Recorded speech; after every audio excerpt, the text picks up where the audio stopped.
Bismillahirrahmanirrahim.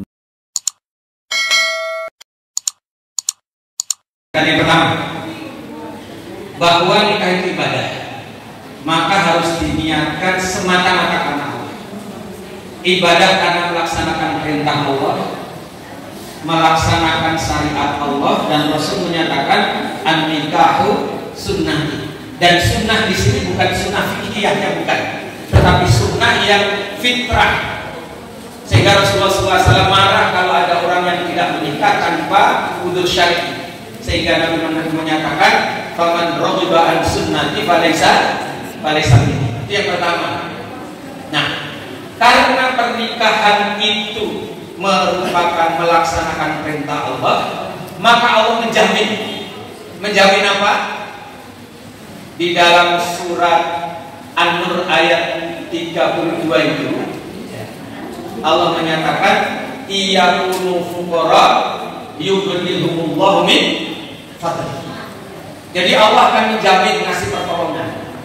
Kalau ada persoalan material yang hari ini masih belum standar, maka Allah nanti akan mencukupkan.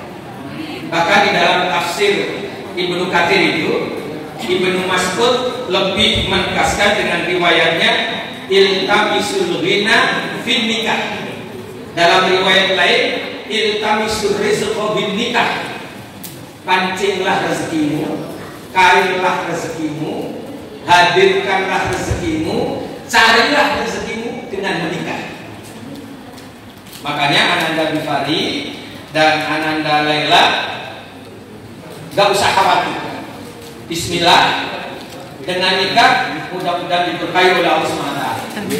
Bahkan kemudian ada hadis lagi bahwa ada 3 golongan yang akan dijamin dengan pertolongan Allah. Salah satunya adalah ketika seseorang melaksanakan pernikahan dengan semata-mata karena melaksanakan perintah Allah.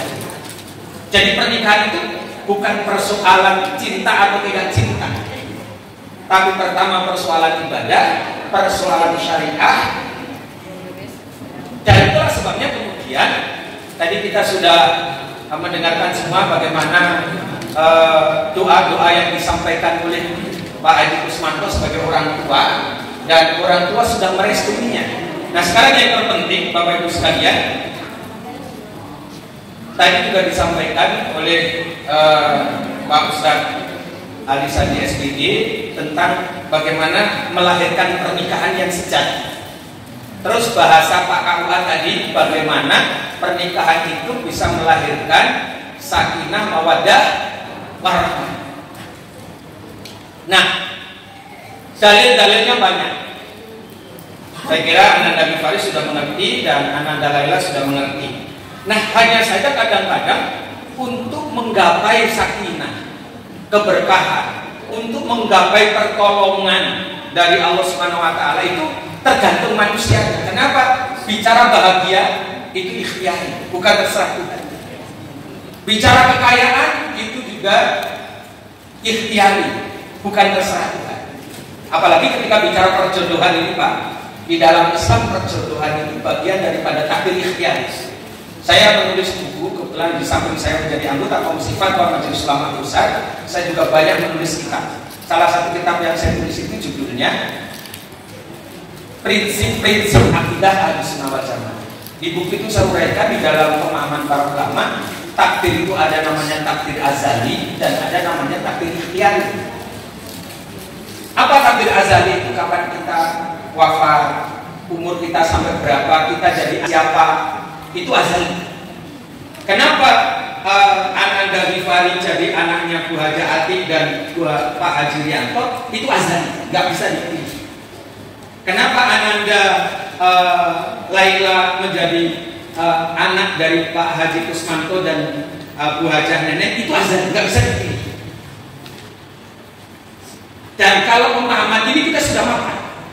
Yang belum makan biasanya takdir ikhtiari. Nikah itu ikhtiari.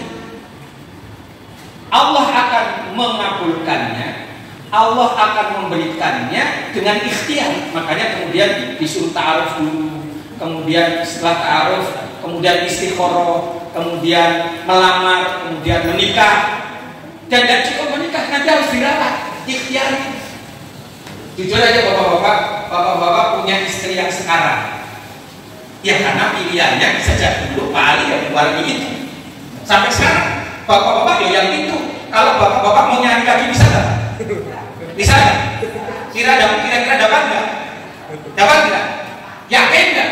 Ibu-ibu boleh nggak? Boleh nggak? Tergantung ikhtiarnya. Nah ini yang pemahaman yang seperti ini yang belum mapan. Jadi jamaah rahmatullah, persoalan nikah ini ikhtiari. Maka yang paling penting nanti bagaimana Ghifari sama Laila setelah akad ini mengikhtiari bagaimana rumah tangganya sakinah mawaddah warahmah. Bagaimana nanti rumah tangganya bisa asyik seperti asyiknya rumah tangga Rasulullah SAW. Nah, bagaimana ikhtiarnya?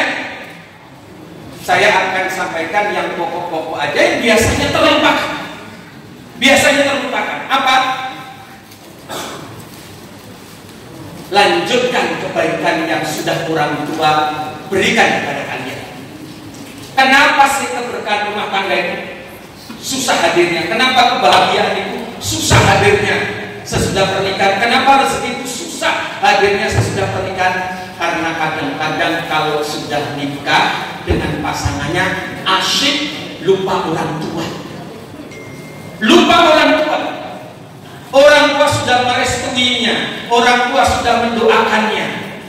Tetapi kadang-kadang anak lupa akan balas budi terhadap orang tua. Dalam bahasa agama, lupa berbakti kepada orang tua. Karena hanya yang dipikir istri, yang dipikir suami, apalagi kalau sudah punya anak, yang dipikir hanya anak aja, anak istri.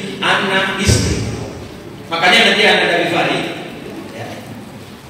Kalau ingin bahagia, Ananda Laila, kalau ingin bahagia, bahagiakan ibu kalian. Kalau ingin bahagia, bahagiakan ibu kita. Karena apa? Ibu, bapak kita selalu berdoa untuk kita. Sebelum orang lain membahagiakan kita, bapak ibu kita sudah membahagiakan kita. Sebelum orang lain mendoakan kita, bapak ibu sudah mendoakan kita. Ini yang kadang-kadang terlupakan. Hanya bahagia dengan pasangannya, lupa dengan orang tua. Ini penting saya tegaskan. Karena justru inilah yang menghambat sakinah mawaddah warahmah. Inilah yang menghambat pertolongan Allah itu akan datang. Inilah yang akan menghambat keberkahan yang Allah akan berikan. Di dalam bahasa ulama itu, di tangan ibunda, di tangan ayahanda, itulah sumber rezeki kita. Inna fi yadaihima manba'ur rizq. Di tangan kedua beliau inilah rezeki Allah akan berikan kepada kita. Yang namanya orang tua pasti akan selalu mendoakan putra putrinya, betul itu? Apalagi ibu. Yang melahirkan kita siapa? Yang mengandung siapa? Yang menyusui siapa? Jangan kemudian dilupakan dengan pernikahan kita. Maka sebagai kata kunci, bahagiakan orang tua kita, yakinlah Allah akan membahagiakan kita. Muliakan kedua orang tua kita, yakinlah Allah pasti akan memuliakan kita. Bahkan nanti kalau kita punya rezeki, jangan lupa tetap memberi orang tua, terutama ibu kita. Karena apa? Jadikan bapakmu, jadikan ibumu seperti raja dan ratu, maka Allah akan memberikan rezeki kepadamu seperti rezekinya para raja dan ratu. Bapak ibu sekalian, mudah-mudahan anak-anak kita menjadi anak-anak yang soleh-solehah semuanya, berbakti kepada kedua orang tuanya. Sebagai orang tua, kita menjadi orang tua yang bisa menjadi teladan bagi anak-anak kita, dan anak-anak kita menjadi anak yang soleh-solehah semuanya, dan keturunan anak mantu cucu semua senantiasa diberkahi oleh Allah Subhanahu wa taala. Subhanallah wa bihamdika asyhadu an la ilaha illa anta astaghfiruka wa atubu ilaik. Wassalamualaikum warahmatullahi wabarakatuh.